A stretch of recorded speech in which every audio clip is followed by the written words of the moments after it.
Hello students, this is Vidisha Ghati. Today we will continue the chapter Print Culture and the Modern World. This is the 6th lecture of the chapter and the topic is the 19th century. So let's commence. 19th century में Europe का जो literacy rate है वो बहुत ज़्यादा increase किया था और large number of new readers जो है वो इमर्ज हुआ था। और ये न्यू रीडर्स कौन कौन थे? Like children's, women, workers, they are the new readers.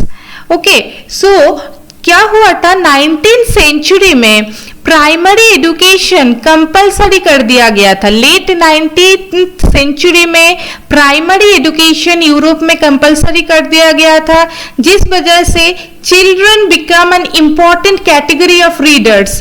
जो चिल्ड्रन है वो रीडर्स के कैटेगरी में एक इम्पॉर्टेंट रोल प्ले करने लगा था और जिसके कारण स्कूल के जो टेक्स्ट बुक है उनका प्रोडक्शन भी इंक्रीज हो रहा था।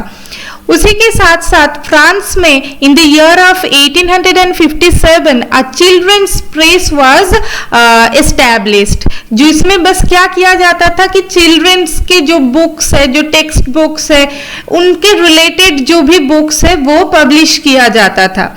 उसी के साथ साथ चिल्ड्रंस के साथ साथ वीमेन भी इंपॉर्टेंट रीडिंग कम्युनिटी जो है वो बनने लगे थे।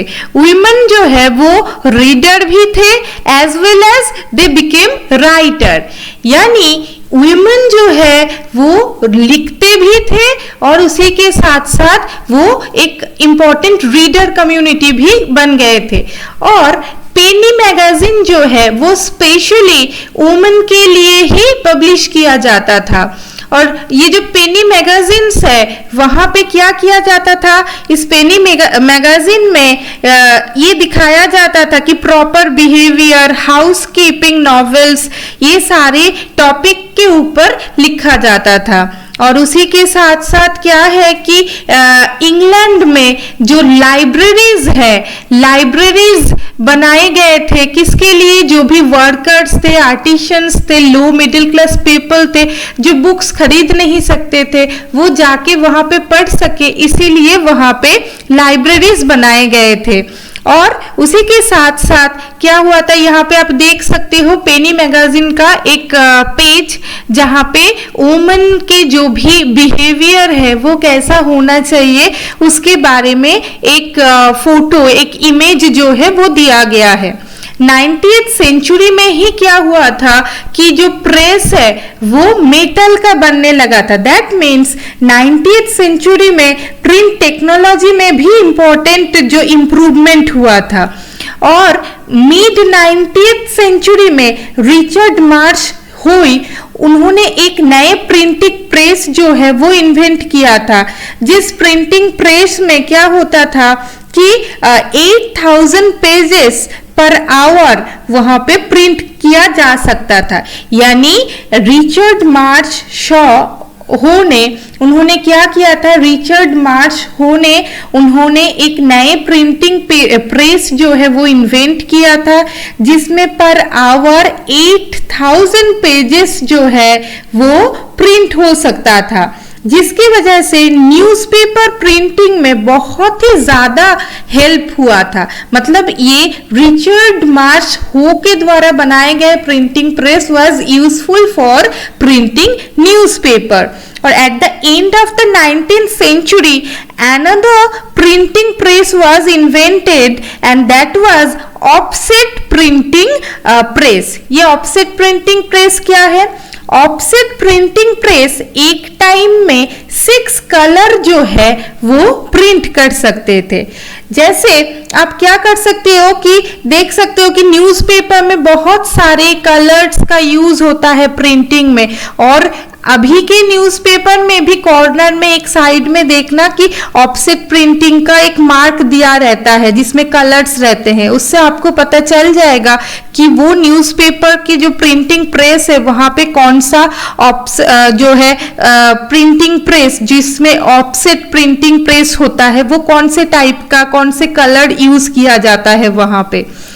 तो उसी के साथ साथ और क्या क्या इनोवेशंस हुआ था 19th सेंचुरी में, जो फीडिंग पेपर मतलब जो प्रिंटिंग प्रेस है वहां पे फीडिंग पेपर जो है उसका मेथड्स वो इम्प्रूव्ड हुआ था, the quality of plates become better. उसी के साथ साथ ऑटोमेटिक जो पेपर रील्स है वो भी वहां पे 90th सेंचुरी जो है वहां पे शुरू हुआ था।